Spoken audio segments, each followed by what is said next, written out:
Foundry Group has been influential as seed investors in helping you raise your next round. What advice would you give others in finding a mentor or investor that will help you get to that next level?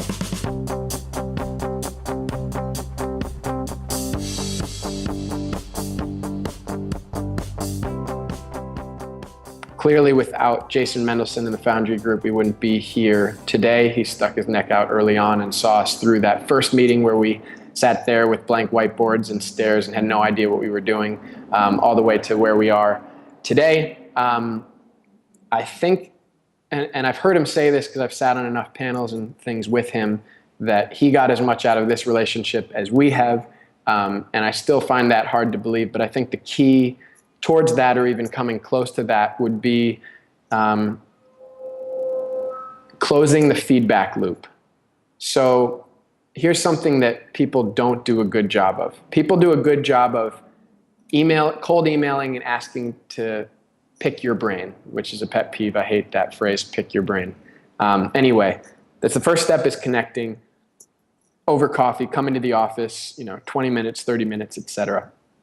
In those 20 minutes, and now I'm doing it when first-time entrepreneurs are coming to me asking how to raise money, I say a bunch of things that have held true with Next Big Sound and other companies that I know, and just giving the best advice that I generally can. But there's very little feedback in terms of, hey, I did what you suggested and it didn't work. Or, hey, I did what you suggested and it did work. Or even, I didn't do what you suggested and here's why.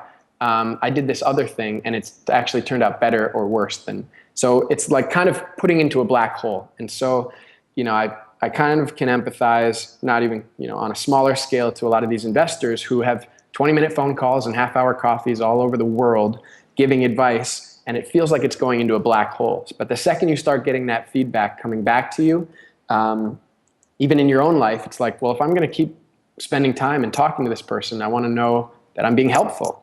And so that's just kind of general human relationships, and that's what I've found the best way to do that, is to close the loop with people. And I love that phrase of like, just closing the loop here with you. You said to do this, we did it, it worked, and I appreciate it.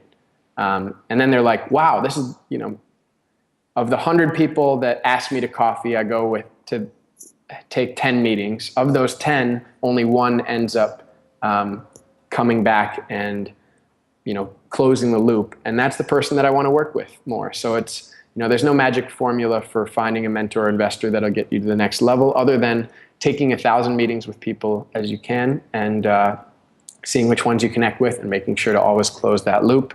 And that's the key. And I think if I'd met Jason or Brad Feld or David Cohen or any of these guys when I was first starting out, I would have blown that opportunity, because I wasn't, used to giving my pitch. I wasn't well trained. I didn't know what questions they were going to ask, and all sorts of things that come from experience and just telling your story 1,000 times.